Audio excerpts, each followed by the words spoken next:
Right, well, we're back to the bench. So this has been cleaned up. The internal ball race has been cleaned up. The bit that the bearings sit in has been cleaned up. That ring's been cleaned up. The race and the ball bearings have been cleaned. So the next thing is now put some of this trusty grease into the bearing retainer and pop the bearings back in.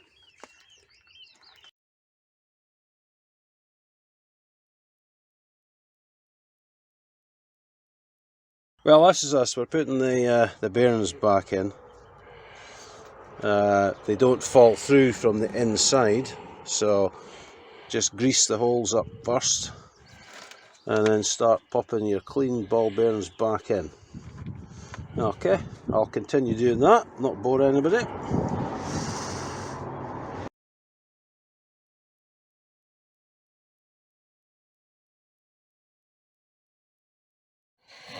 Right, that's all the ball bearings in, so I'll just do it over here just in case anything falls out. Just another smearing of grease.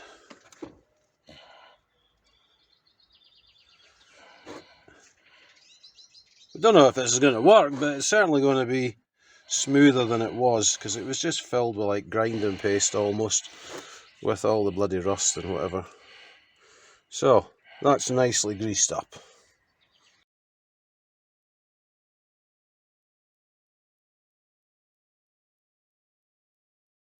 Okay, so this part's going to get greased up now. The internal race where the ball bearings fit.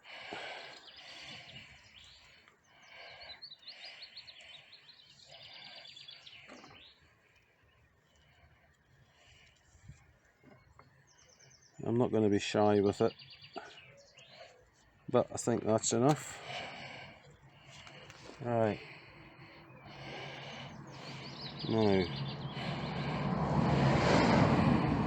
turn it upside down. That's the ball bearings in. Another smearing of grease over them.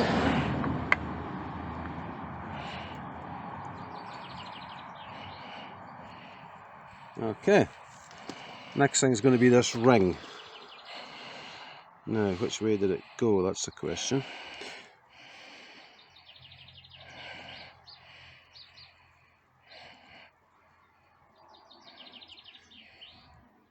Well, we'll stop just now and then we'll just...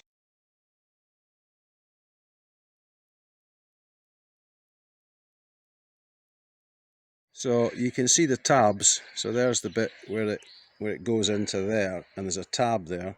So we're just going to push it down. It should click into place. There's that much grease that it's a bit squidgy. That's it. It's going in. It's in. Yeah, definitely wouldn't be able to record that without Adam holding the camera. So that's the bearing holder retained with the black clips. So the black clips have come out here. They've clicked into place there. So the next part is going to be, I think this goes over here. Yeah, that's going to go there, so I'll just put some grease behind there. Again.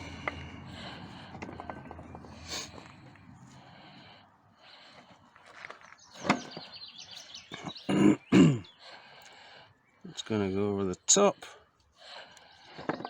So that looks like it's okay. So that's that WD-40. Yeah, WD-40.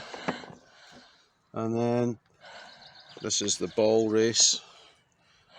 Grease that up nicely.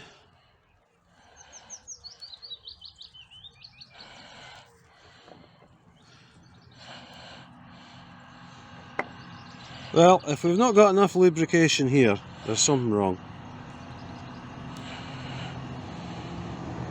Right, and then that's going to slip over the top.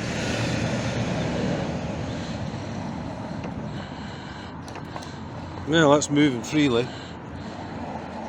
I wouldn't say it feels absolutely like new, but yeah, it's certainly seems to be moving fine. So next thing is we'll put this back onto the spring and tighten it up, see how it goes. Cheers.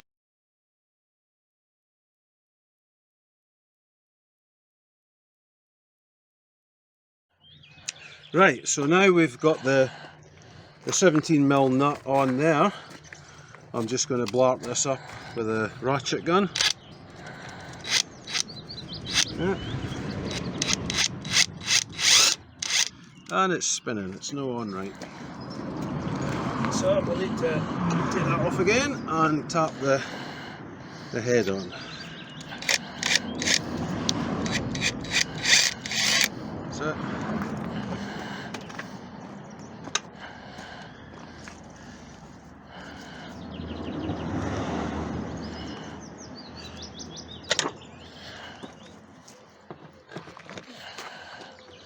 You can see, I'll just take this spring off to show people. You can see the flat part there. There's a flat, and then this part down here, that fits on. I don't know if you can see through that. You see the flat on the right? Yeah, so that needs to go down and on. But anyway, we'll get that done.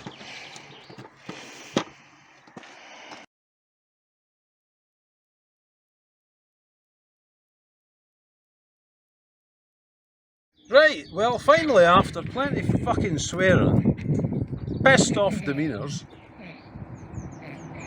and well, we're finally back to where we started off, and right, that feels a lot better now. Had a hell of a carry on trying to get the flat located, but that definitely feels much better. It's turning freely, and now to put it back in the car.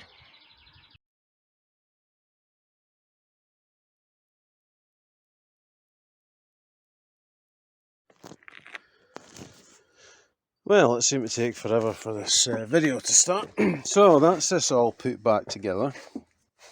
I'm now going to insert the upper part, the strut top mounts, up to here, and then I'm just going to loosely locate them using the nuts. And once I've done that, I'll then pop these bolts back through there, and then I shall reconnect the drop link.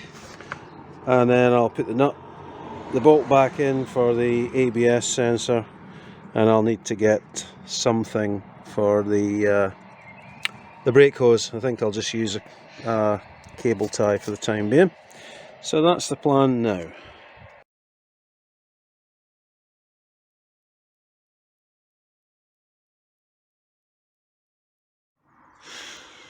Well, it's now just after 8 o'clock in the evening. I've had the car up and down to Edinburgh. It's definitely feeling a lot better. I just wasn't happy with the feeling of the top mount after putting the strut back in yesterday. But it certainly seems far more how it should. I do suspect though that the drop link is going to need change, because I did notice on some lower speed bumps I can hear a bit of a clicking, but I'm not getting the sound of maybe the strut top jamming a bit.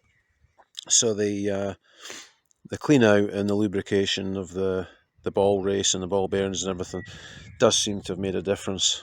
The other thing I'm noticing, as I mentioned before, I did have COVID during the last couple of weeks, so I wasn't really using my car much, and well, I wasn't using it at all, in fact.